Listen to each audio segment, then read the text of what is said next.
Hi అండి. నేను మీ Rekha. Welcome back to Rekha's kitchen. ఈరోజు ఈజీ ప్రాసెస్‌లో ఇంట్లోనే ఈజీగా ఓరియో కేక్ ఎలా చేసుకుందామో చూద్దాం. ఇలా చేసిన ఓరియో కేక్ చాలా బావుంటుందండి. ఈజీగా మనం ఇంట్లోనే కేక్‌ని రెడీ చేసేసుకోవచ్చు. ఎలా చేసుకుందామో చూద్దాం. ఓరియో కేక్ చేయడానికి నేను ఈ సైజులో ఉన్న ఓరియో ప్యాకెట్‌ని తీసుకున్నానండి. మనం ఈ బిస్కెట్స్‌ని మనం ఎంత క్వాంటిటీ తీసుకుంటే మనకు కేక్ అంత క్వాంటిటీ వస్తుంది. ఓరియోస్ అన్నిటిని ఒక బౌల్‌లో వేసేసుకొని మనము ఓరియో కేక్‌ని రెడీ చేసేసుకోవాలి. చూసారు కదా! ఇలా ఓరియోస్ అన్నీ బౌల్‌లో వేసేసుకొని, మనం క్రీమ్‌ని ముందే తీసేయాలండి. క్రీమ్‌తో పాటుగా మిక్సీ చేశామంటే, మనకు కొంచెం పొడి పొడిగా కాకుండా ముద్దలా అవుతుంది. అందుకే ఇలా మనం ఓరియోస్‌లో నుండి క్రీమ్‌ని మొత్తం తీసేసేసుకోవాలి. ఇలా క్రీమ్‌ని మొత్తం తీసేసి ఒక ప్లేట్‌లో పెట్టేసుకొని, ఆ తర్వాత ఓరియోస్‌ని చిన్న చిన్న ముక్కలుగా చేసుకుంటే మనకు మిక్సీ చేసేటప్పుడు ఈజీగా మిక్సీ అయిపోతుంది.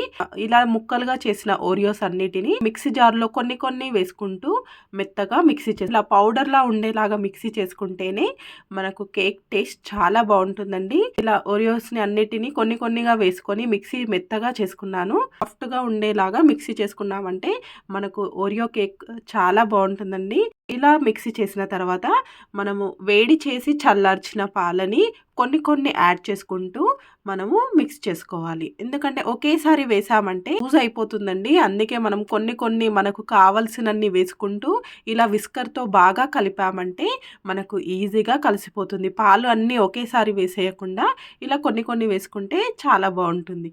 ఆ తర్వాత మనం ఇంతకుముందు క్రీమ్ తీసి పెట్టుకున్నాం కదా!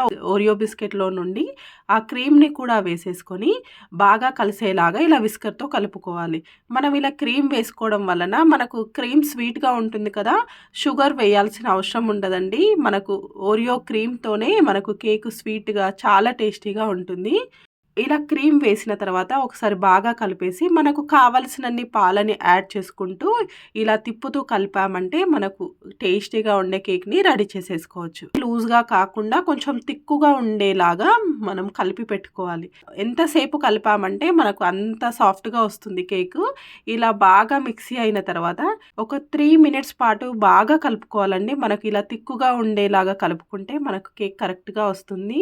అలాగే 2 డ్రాప్స్ వెనిలా ఎసెన్స్ కూడా వేసుకున్నానండి. చూసారు కదా! ఎక్కువ వేయొద్దండి. మనకు 2 డ్రాప్స్ వేస్తే మనకు టేస్ట్ చాలా బావుంటుంది.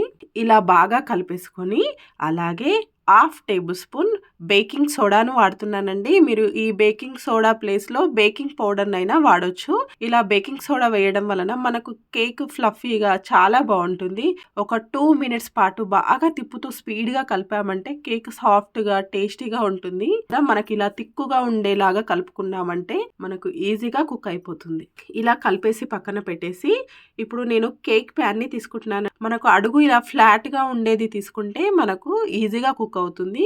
ఆ తర్వాత ఒక స్పూన్ ఆయిల్ కానీ, నెయ్యి కానీ వేసుకొని ఇలా స్ప్రెడ్ చేసుకోవాలి. ఇలా ఆయిల్ వేయడం వలన మనకు ఈజీగా వచ్చేస్తుంది. ఆ తర్వాత నేను బటర్ పేపర్‌ని వేసుకుంటున్నానండి. బటర్ పేపర్ పైన ఇలా నెయ్యిని మరొకసారి అప్లై చేసేసుకొని ఇంతకుముందు బాగా కలిపేసి పెట్టుకున్నాం కదా!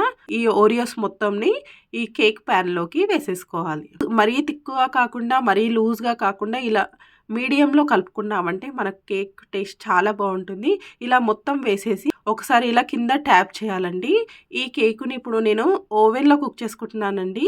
ఓవెన్‌లో 350 డిగ్రీస్‌లో ఒక 20 మినిట్స్ కుక్ చేసుకుంటే మనకు కేక్ రెడీ అయిపోతుంది. చూసారు కదా! టేస్టీగా ఉండే కేక్ రెడీ అయిపోయింది. మనకు కేక్ కుక్ అయిందా లేదా తెలుసుకోవడం కోసం ఇలా టూత్ పిక్‌తో ఒకసారి కుచ్చి చూసామంటే మనకు ఈజీగా అర్థమవుతుంది. మనకు పుల్లకి ఏమీ అంటలేదు అంటే మనకు ఈజీగా కుక్ అయినట్టు.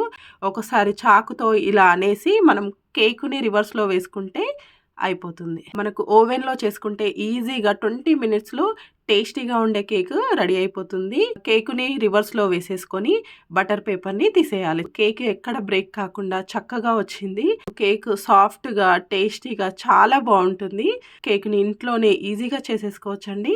అలాగే చాక్లెట్‌ని మెల్ట్ చేసుకొని ఓరియో కేక్ పైన గార్నిష్ కోసం వేస్తున్నానండి. చాక్లెట్‌ని ఇలా మొత్తం మెల్ట్ చేసేసుకొని ఓరియో కేక్ పైన వేసేసుకొని స్ప్రెడ్ చేసుకుంటే మనకు చాక్లెట్ ఫ్లేవర్‌తో, ఓరియో ఫ్లేవర్‌తో చాలా బావుంటుంది. స్లోగా తిప్పుతూ స్ప్రెడ్ చేసుకోవాలి. ఇలా స్ప్రెడ్ చేసుకున్న తర్వాత ఓరియోస్‌ని తీసుకొని ఇలా మెత్తగా పౌడర్ చేసేసుకొని గార్నిష్ కోసం కేక్ పైన సగం వరకు అప్లై చేసుకున్నాను. కేకు పైన సగం వరకు ఇలా గార్నిష్ చేశాను. ఆ తర్వాత ఇది ఓరియో కేక్ కదండీ! అందుకే నేను బిస్కెట్స్‌తో కూడా గార్నిష్ చేశాను. మనకు ఇలా ఓరియో కేక్‌తో స్వీట్‌గా చాలా బావుంటుందండి. మీద బిస్కెట్స్ కూడా పెట్టి గార్నిష్ చేసుకున్నాను. గార్నిష్ కోసం సైడ్‌కి ఓరియో బిస్కెట్స్ కూడా పెట్టేసి గార్నిష్ చేసుకున్నాను. ఇలా చేసిన కేక్ చాలా బావుంటుందండి. Easy process. మీరు ట్రై చేయండి. Thank you for watching.